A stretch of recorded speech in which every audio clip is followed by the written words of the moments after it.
আসসালামু আলাইকুম। আজকে আমি জালি কাবাব বানাবো মাংস দিয়ে, কাঁচা মাংস দিয়ে। এটা প্রথমে আমি ব্লেন্ডারে ব্লেন্ড করে নেব, পানি যেন মাংসে কোনো পানি না থাকে। মাংস নিয়ে নিলাম আর আমি ব্রেড নিয়ে ব্লেন্ড। আপনারা আমার সঙ্গে থাকেন, দেখেন আমি কিভাবে করি। মাংস যে ব্লেন্ড করা হয়ে গেছে, এবার আমি আদা রসুনের পেস্ট দিয়ে দেবো, লবণ দিয়ে দিলাম 1 চামচ। এই ডিমটা আমি ফাটায় রাখছি, এটা হলো ওই জালি কাবাবের উপরে দিয়ে দেবো। আর একটু মরিচ দিলাম, 3 চামচ মরিচ, একটু ঝাল ঝাল হবে।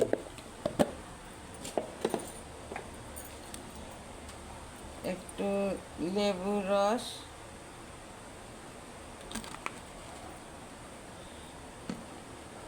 পুদিনার পাতার কাঁচামরিচ,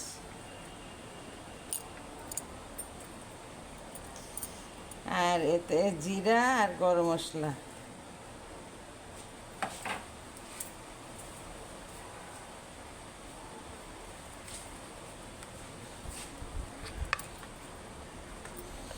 যে গোলমরিচের গুঁড়া,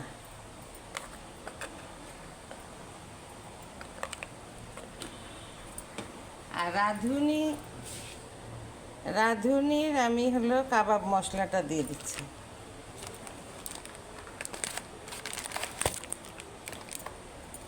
আমার হাতে করার মশলা আমি অল্প একটু দিলাম। আর এই যে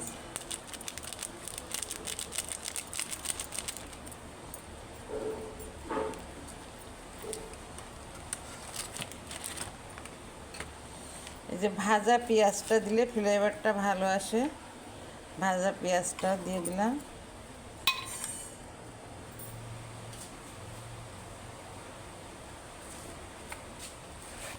অল্প একটু চিনি দেবো ব্যালেন্সটা ঠিক রাখার জন্য।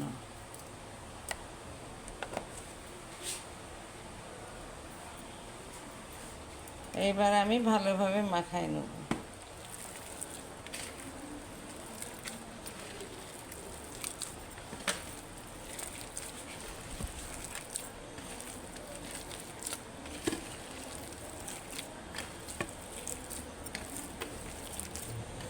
একটু নরম আছে বলে আমি একটু ব্রেড ক্রাম্ব দিয়ে দেবো। এই যে সুপার শপের থেকে কেনা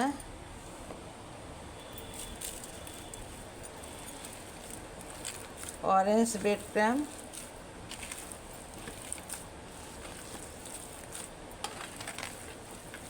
জালি কাবাবের সাইজটা একটু বড় হবে, এটা অনেক সুন্দর লাগে খেতে।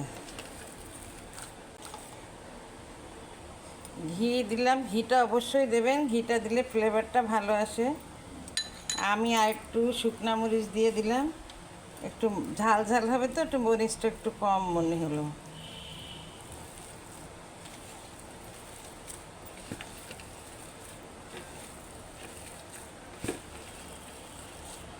এই যে আমার খামিরটা ভালো করে ইয়ে করে নেব। এই যে হাতে অল্প একটু ঘি লাগাই নেব, একটু বড় বড় আকারের হবে।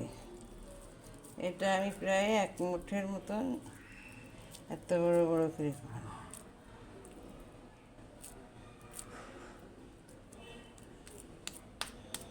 এইরকম শেপের বানাই নেব। বানাই নিয়ে আমি যে ব্রেড ক্রামে গড়াই নেব।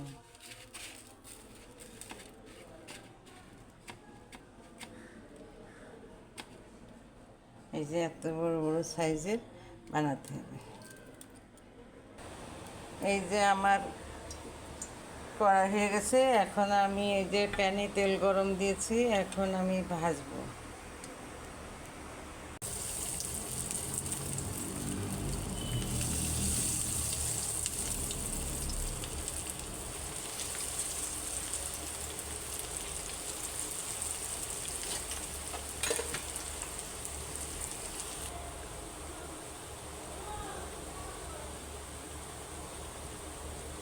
এর উপরে জালের মতো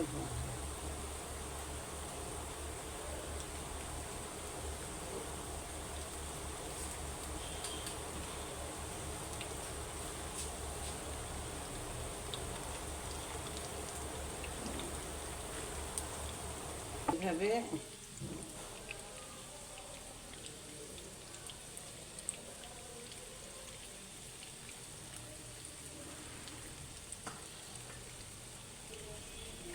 আলহামদুলিল্লাহ হয়ে গেছে আমার জালি কাবাব। দেখেন কত মুচমুচে হয়েছে। আপনারাও এইভাবে বানাবেন। এটা গরু, খাসি, মুরগি যে কোনো মাংস দিয়েই করা যায়। আপনাদের যদি ভালো লাগে তাহলে আমাকে লাইক, কমেন্ট, শেয়ার করবেন আর সাবস্ক্রাইব করবেন। আল্লাহ হাফিজ।